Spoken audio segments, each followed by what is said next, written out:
Hi hello welcome back to my channel. இன்றைக்கி நம்ம சேனலில் வீட்டிலே வச்சு தேங்காய் எண்ணெய் எப்படி ரெடி பண்ணுறதுன்னு பார்க்கலாம். இதுக்கு நான் 3 தேங்காய் எடுத்துருக்கிறேன், எல்லாம் உடச்சி வச்சுட்டேன். இப்போ இது எப்படி சிம்பிளாக ரிமூவ் பண்ணுறதுன்னு சொல்லிட்டு நம்ம பார்க்கலாம். இது அடுப்பில் வச்சுட்டு கொஞ்சம் சுட்டு எடுத்துக்கலாம், 4 சைடு நல்லா.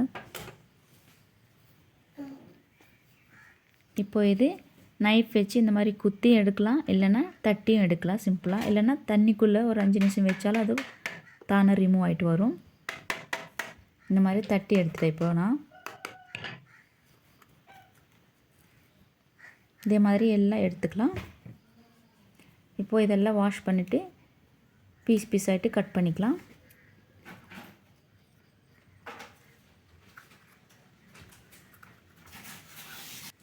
இப்போ எல்லாமே சின்ன சின்னதாக கட் பண்ணி வச்சுட்டேன். இது நம்ம மிக்சியில் அரைச்சிக்கலாம்.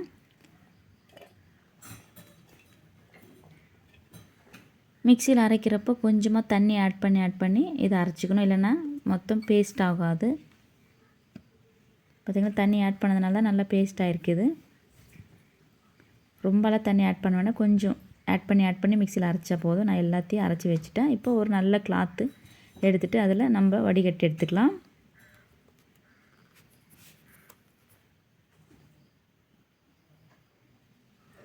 இந்த மாதிரி மொத்தம் புளிஞ்சு எடுத்துக்கணும்.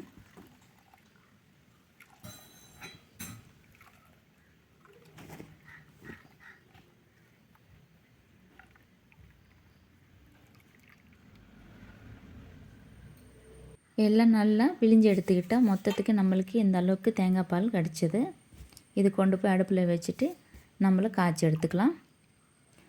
இப்போ இது வேஸ்ட்டாக தூக்கி போட வேண்டாம். இது கொஞ்சம் ட்ரை பண்ணிவிட்டு பவுடர் ஆக்கிக்கலாம். தேங்காய் பவுடர் ஆகிடும், கோகோனட் பவுடர். இது எல்லாமே நல்லா வெயிலில் காய வச்சுட்டு மிக்சியில் அரைச்சா நல்லா பவுடர் ஆகிட்டு தேங்காய் பவுடர் ஆகும். இப்போது ஹை ஃப்ளேமில் வச்சுட்டு ஸ்டார்டிங்கில் நல்லா காய்ச்சணும். அதுக்கப்புறம் வேணால் சிம்மில் வச்சுக்கலாம். பார்த்திங்களா, இந்த அளவு திக்காயிட்டு வரும். ஃபஸ்ட்டு கொஞ்ச நேரத்துக்கு இப்படியே கலக்கிட்டே இருக்கலாம். பார்த்திங்களா, கொஞ்சமாக தண்ணி கம்மியாக இருக்குது.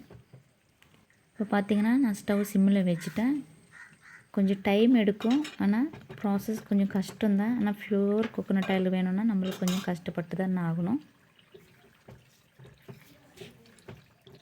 அடி பிடிக்காத இந்த மாதிரி மிக்ஸ் பண்ணிகிட்டே இருக்கணும். அப்போ தான் கலர் சேஞ்ச் ஆகாமல் கோகோனட் ஆயில் ப்யூர் ஆகிட்டு கிட்டும் நம்மளுக்கு. இந்த கலரில் கடையில் வாங்கின மாதிரியே கிடைக்கும். இந்த மாதிரி காய்ச்சி யூஸ் பண்ணுறதுனால நம்மளுக்கு ஒரு சாட்டிஸ்ஃபேக்ஷன் இருக்கும்.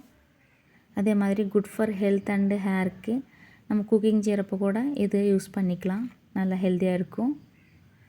பார்த்திங்களா, சுத்தமான தேங்காய் எண்ணெய் வீட்டிலே நம்ம ரெடி பண்ணிக்கலாம். இந்த மாதிரி நல்ல ஸ்மெல்லு கூட இருக்குது. இந்த எண்ணெயில் ஃபிஷ் ஃப்ரை எல்லாம் பண்ண நல்லா டேஸ்ட்டாக இருக்கும். இது பார்த்திங்கன்னா லாஸ்ட்டில் இந்த மாதிரி திக்காக வரும். வேஸ்ட்டு நினைக்காதீங்க. இது ரொம்ப ஃபேஸ்க்கு ரொம்ப நல்லது, ஸ்கின்னுக்கு இது ரொம்ப நல்லது யூஸ் பண்ணால். எனக்கு இது ரொம்ப இஷ்டம் கூட. இது அப்படியே நம்மளை ஒரு சின்ன டப்பிக்குள்ளே எடுத்து வச்சுட்டு ஃப்ரிட்ஜில் வச்சுட்டு நம்ம எப்போ குளிக்க போகிறோமோ அப்போல்லாம் நல்லா ஸ்கின்னுக்கு, ஃபேஸ்க்கு, காலுக்கு, கைக்கெல்லாம் நல்லா அப்ளை பண்ணி நல்லா மசாஜ் பண்ணி இது யூஸ் பண்ணிக்கலாம். ரொம்ப நல்லாயிருக்கும். இது நான் எப்போ எண்ணெய் காய்ச்சினாலும் இது மாற்றி வச்சுடுவேன். நம்ம குளிக்கிறதுக்கு முன்னாடி 10 நிமிஷம் முன்னாடி இது நல்லா கைக்கு, காலுக்கு, முகத்துக்கெல்லாம் தேய்ச்சி நல்லா 5 நிமிஷம் மசாஜ் செய்துட்டு அதுக்கப்புறம் போய் குளிச்சோன்னா ஸ்கின்னு ரொம்ப ஸ்மூத்தாக இருக்கும், நல்லா ஹெல்த்தியாக இருக்கும். இது இந்த மாதிரி ஸ்டோர் பண்ணிக்கலாம். இது பார்த்திங்கன்னா வெளியில் வச்சிங்கன்னா 1 வீக் தான் இருக்கும், அதுக்கப்புறம் ஸ்மெல்லு வரும். இது நீங்கள் ஃப்ரிட்ஜில் வச்சுட்டு அதுக்கப்புறம் குளிக்கிறதுக்கு முன்னாடி இதை வச்சு மசாஜ் பண்ணி குளிக்கலாம். ரொம்ப நல்லாயிருக்கும். நான் யூஸ் பண்ணிட்டு இருந்தேன் இது. அதே மாதிரி அது லிப்புக்கு கூட நைட் டைமில் போட்டால் நல்லா ஸ்மூத்தாகும் லிப்பு. அவ்வளோதான். வீட்டிலே எப்படி கோகோனட் ஆயில் ரெடி பண்ணதை பார்த்தீங்க. உங்களுக்கு எல்லோருக்கும் பிடிச்சிருக்குன்னு நான் நினைக்கிறேன். பிடிச்சிருந்தேன்னா ஒரு லைக் பண்ணுங்கள், சப்ஸ்கிரைப் பண்ணாதவங்க சப்ஸ்கிரைப் பண்ணுங்கள். அடுத்த வீடியோவில் சந்திக்கலாம். தேங்க்ஸ் ஃபார் வாட்சிங்.